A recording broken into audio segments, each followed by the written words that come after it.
Deuteronomio Kapitulo 27. Pagtatayo ng dambana.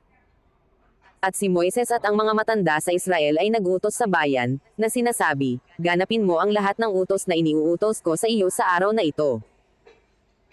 At mangyayaring sa araw na iyong tatawirin ang Jordan na patungo sa lupain na ibinibigay sa iyo ng Panginoon mong Diyos, ay maglalagay ka ng malalaking bato, at iyong tatapalan ng argamasa. At iyong isusulat sa mga ito ang lahat ng mga salita ng kautosang ito, pagka iyong naraanan, upang iyong mapasok ang lupain na ibinibigay sa iyo ng Panginoon mong Diyos, na isang lupaing binubukalan ng gatas at pulot, na gaya ng ipinangako sa iyo ng Panginoon, ng Diyos ng iyong mga magulang.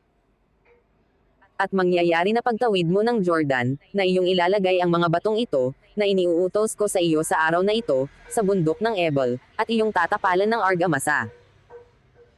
At do'y magtatayo ka ng isang dambana sa Panginoon mong Diyos, ng isang dambana ng mga bato, huwag mong pagbubuhatan ang mga ito ng kasangkapang bakal.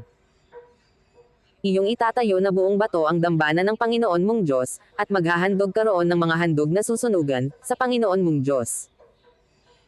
At ikaw ay maghahain ng mga handog tungkol sa kapayapaan, at iyong kakanin doon, at ikaw ay magagalik sa harap ng Panginoon mong Diyos.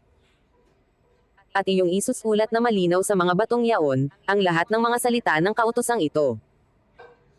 Paalala sa pagsunod sa kautusan. At si Moises at ang mga saserdote na ang mga Levita ay nagsalita sa buong Israel, na sinasabi, tumahimik ka at dinggin mo, O Israel, sa araw na ito ay naging bayan ka ng Panginoon mong Diyos.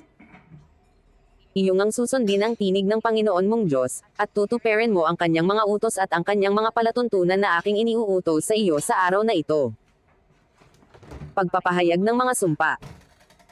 At ibinili ni Moises sa bayan ng araw ding yaon, na sinasabi, ang mga ito'y tatayo sa ibabaw ng bundok ng Gerizim, upang basbasan ang bayan, pagka inyong naraanan na ang Jordan, ang Simeon, at ang Levi, at ang Juda, at ang Issachar at ang Jose, at ang Benjamin.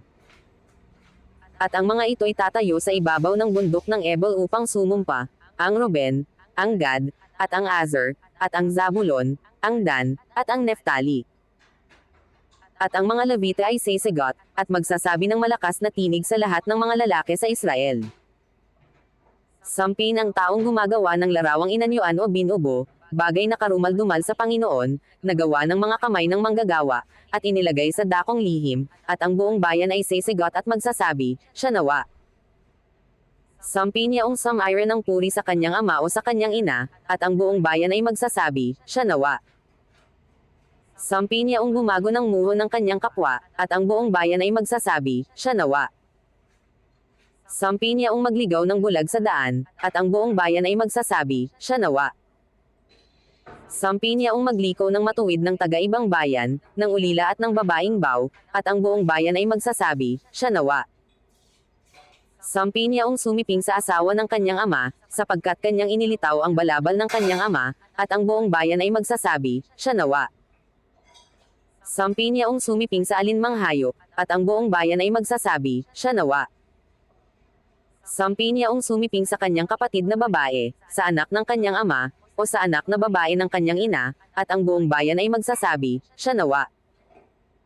Sampin niya sumiping sa kanyang biyenan, at ang buong bayan ay magsasabi, siya nawa.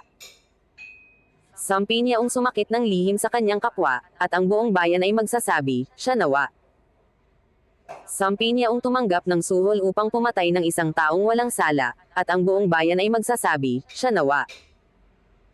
Sampin niya hindi umayon sa mga salita ng kautosang ito upang gawin, at ang buong bayan ay magsasabi, siya nawa.